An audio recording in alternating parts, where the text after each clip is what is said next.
So Chaitanyapuri దగ్గర ఉండే మారుతినగర్ కాలనీలో నేను వచ్చేసిన.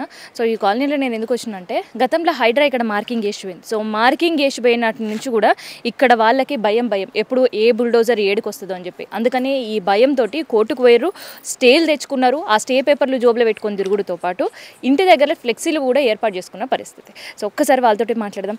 మీ పేరు ఎందుకు? సంధ్య. సంధ్య మేడం. ఎన్ని సంవత్సరాల నుంచి? 15 సంవత్సరాలు అవుతుంది ఇక్కడికి వచ్చి. మొన్ననే ఒక రీసెంట్ 7 months అవుతుంది వచ్చి ఇంట్లోకి. అంటే మాకు ఇక్కడ హౌస్ ట్యాక్స్ ఇంటికి అన్ని నెలలు ఇంట్లోకి వచ్చా మీరు? కొత్త ఇల్లు అంటే ఎప్పటి నుంచో ఉంది.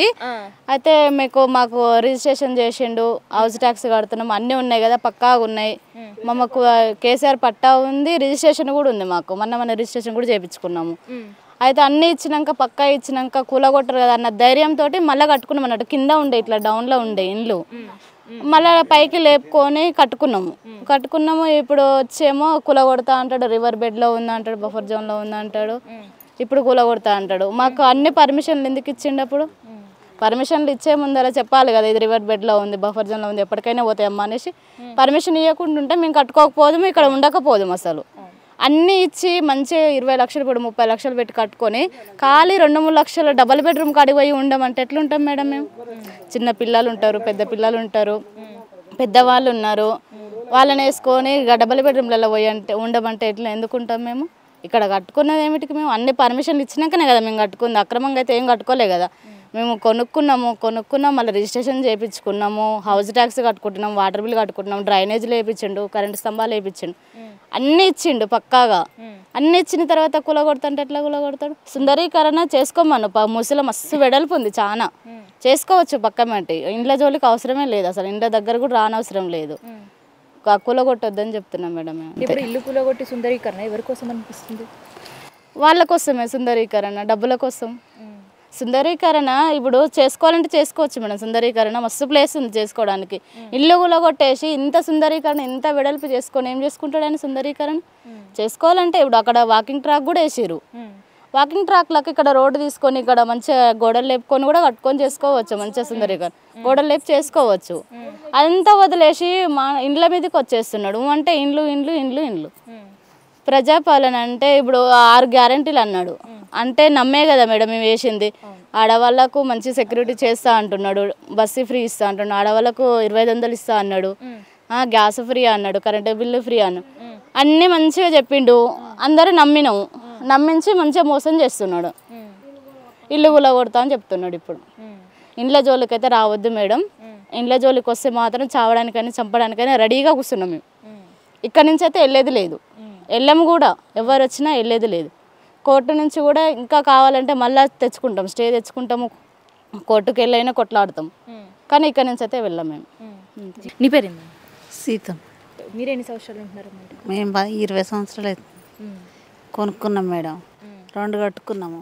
అమ్ముతుంటే కొనుక్కొని ఇది పోరంబోకు భూమి అనుకోలేదు. ఇది పోరంబోకు భూమి అని వాళ్ళు కబ్జా చేసుకొని గుప్తా అని ఒకటే గుబులు, భయము, ఆందోళన. చిన్న పిల్లలు 10th క్లాస్ అవుతుంది, బుడ్డోడు 2, పోవటానికి ఇబ్బంది, ఇళ్ళల్లో పని కూడా మానుకొని 20 రోజులు అవుతుంది. 20 రోజులు సంది ఇంటికానే పడి ఉంటున్నాం. భయం, ఆందోళన. వచ్చిర్రు ఆ రోజు పోలీసులు తీసుకొని వచ్చి పై ఆన్లు పెడుతున్నాం, పోండి అని అన్నారు. అవతల తుత్తున్నాం, గూలుపుతున్నాను అంటారు. ఆ భయానికి మేము ఏం చేయలేకపోతున్నాం. అదుకు ఎప్పుడు వస్తురా ఏందని మా వాళ్ళు పోయి కోర్టు నివారణ కూడా తెచ్చుకున్నాం. ఇంకా మరి ఆ కోర్టు ఏం తీర్పు చేస్తుందో ఆయన దయ. అప్పుడే నమ్మించి ఆయన వస్తేనే బాగా అవుతుందని కేసీఆర్ను ఓడగొట్టించారు. ఇప్పుడు ఈ ప్రభుత్వం వచ్చింది, ఇప్పుడు అందరిని ఇట్లా చేస్తుండు. ఎవరికైనా ప్రతి ఇల్లు మంచిగా కట్టుకున్న పోవాలని ఉంటుందా మేడం? ఎవరికైనా చెప్పండి. ప్రభుత్వం ఉన్నప్పుడు ఎట్లా ఉండేమ్మా మీకు? మాకేం లేదు, ఆయన మంచిగానే అనిపించింది. కొంచెం ఇట్లా మరీ ఇంత ఘోరం చేయలేము. మమ్మల్ని ఈదులో పడేయలే, నిద్ర లేదు, ఆగారం లేదు, జ్వరం వచ్చి పీనుగలు అవుతున్నాం.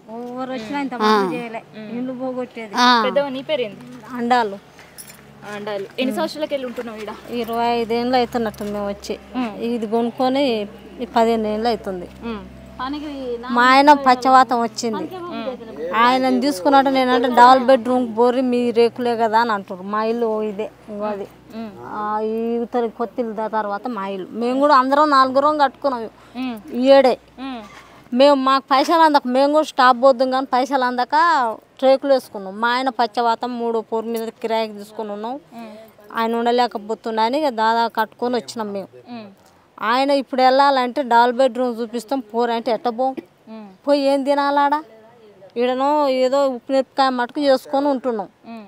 ఆయన తీసుకొని పోయి ఇళ్ళ పని పోయి బతుకుతున్నాం. ఆయన తీసుకొని పోయి డబుల్ బెడ్రూమ్ చూపిస్తాం, కింద చూపిస్తాం. మరి మేత ఎట్లా వస్తుంది? పోయి ఉంటాం. మేత ఎట్లా వస్తుంది మరి మాకు?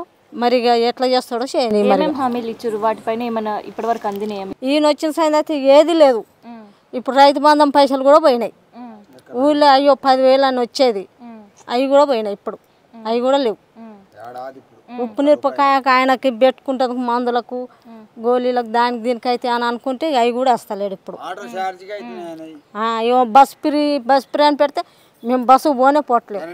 ఎప్పుడైనా ఆటో కట్టుకొని పోతే ఆయనకి ఎక్కరాదు కదా. ఈయన ఇంటి ముందు కట్టుకొని మళ్ళీ ఆ ఇంటి కాడ దిగాలి. ఊళ్ళో దిగి పింఛన్ తీసుకొని మళ్ళీ ఎమ్మటే రావాలి. ఇంకా అట్లా ఉంది మా పరిస్థితి. మరి ఇన్ని సంవత్సరాలకి వెళ్ళి ఇన్నే ఉంటున్నారు, ఎప్పుడు ఎవరు వచ్చింది లేదు అన్నది లేదు. ఇప్పుడు కొత్త ప్రభుత్వం వచ్చి సంవత్సరం కూడా కాలేదు, ఇట్లా చేసుడు ఎంతవరకు రైట్ అనిపిస్తుంది? మరి ఏమో ఆయన న్యాయం అట్లుంది. మరి రెడ్డి వాళ్ళ న్యాయం అట్లుంది.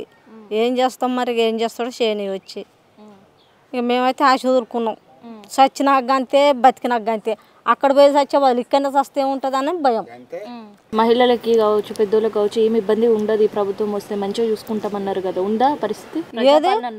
ఏది చూపెట్టమని మరి మంచిగా ఇంత 5 చేతులు అన్నం తింటే వాళ్ళకి మంచిగా అనిపిస్తుంది. తింటున్నాం అనమా? ఏది ప్రజాపాలన అన్నారు, ప్రజాపాలన లాగా ఉందా? ఏది ఆ కాంగ్రెస్ వచ్చిన సంది అయితే మాకు ఇక బొందల పోయినట్టే ఉంది. ఏం లేదు, దుఃఖమే ఏడుపే ఉంది. ఎన్నడైనా మా అజ్జ చచ్చినాడన్నా మా అమ్మ చచ్చినా ఏడవలేదు కానీ ఇప్పుడు ఏడుస్తున్నాం. మా అన్నది ఏడాది మాసకం అవుతుంటే వాళ్ళు పెద్ద గుంపు వస్తానైతే పోరగాన్లు ఒకటే ఏడుపు.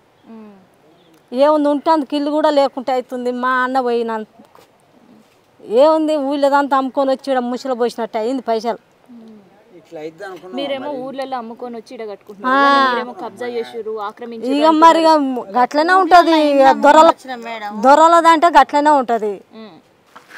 సో ఇదనమాట ఇక్కడ మారుతినగర్ కాలనీలో కోర్టు స్టే తెచ్చుకొని కూడా ఒకసారి మనం చూస్తుంటే కాలనీ వాళ్ళు అందరు కూడా ఎప్పుడు ఎవరు వస్తారా అని ఒక భయంతో బయటనే కూర్చుంటారు. ఇక్కడ వీళ్ళకి పని చేస్తే తప్ప ఇల్లు గడవని పరిస్థితి, ఆ రోజు 5 ఏళ్ళు కడుపులో కోని పరిస్థితి ఉంటుంది. కానీ అయినా కూడా ఎదురు చూపులే కనిపిస్తున్నాయి కాలనీలో. దాదాపు ఎప్పుడైతే మనకి హైడ్రా మార్కింగ్ వేసిపోయిందో ఆ రోజు నుంచి కూడా ఇంట్లోకి వెళ్ళి బయటికి వెళ్ళి పనులకు పోతలేరు. ఏం తింటున్నామా ఏం చేస్తున్నామా అని లేని పరిస్థితులు అయితే ఇక్కడ మారుతినగర్ కాలనీ వాసుల్లో కనిపిస్తున్న భయం ఇది.